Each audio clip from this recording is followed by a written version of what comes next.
Government will begin a 4-month compliance window from today for domestic black money holders to declare their assets under the income declaration scheme.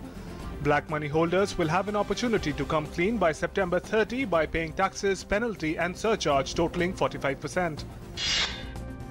Keeping his promise to government doctors, Prime Minister Narendra Modi has approved extending retirement age to 65 with effect from 31st May 2016. The Prime Minister said the step will help in providing quality health services to the citizens, particularly the poorer sections of society.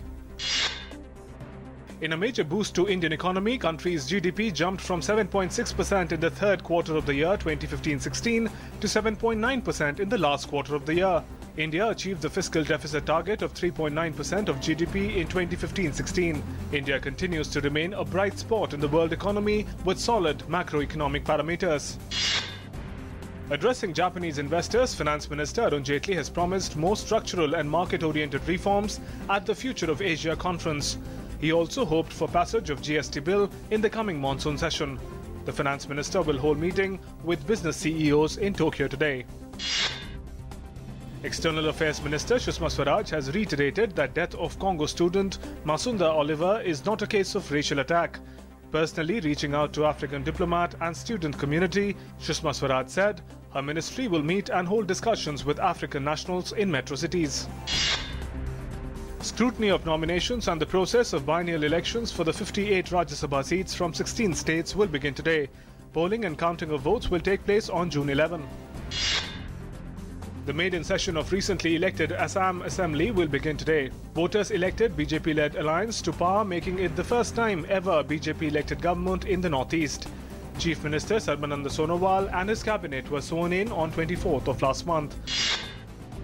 16 persons, including a lieutenant colonel and a major, were killed and 17 others injured in a massive fire at India's largest ammunition depot in Maharashtra's Pulgaon early Tuesday. Army has ordered a probe and extent of damage to defense assets was being ascertained. Defense Minister and Army Chief visited the depot.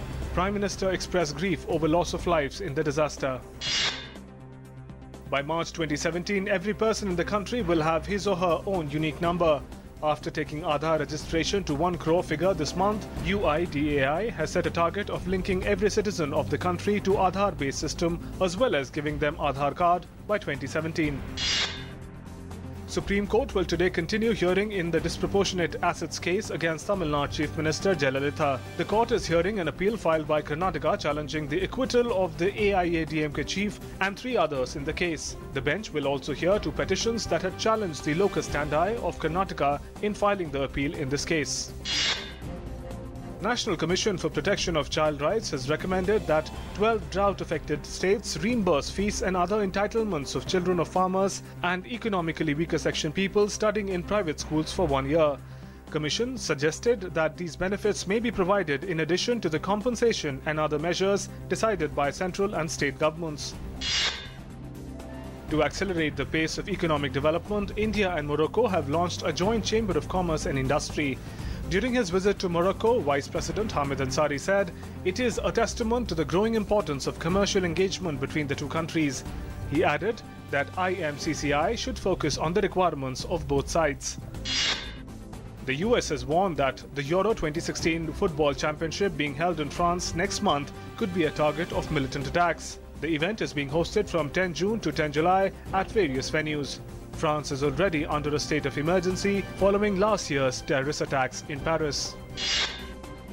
Delhi High Court will hear the plea of wrestler Sushil Kumar for holding selection trial to decide India's representative in the men's 74 kg freestyle category in the upcoming Rio Olympics. Sushil Kumar is locked in a dispute with fellow wrestler Narsingh over Rio nomination.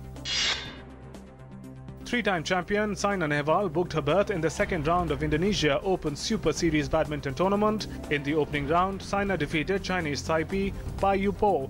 She will next take on Indonesian Fritiani today.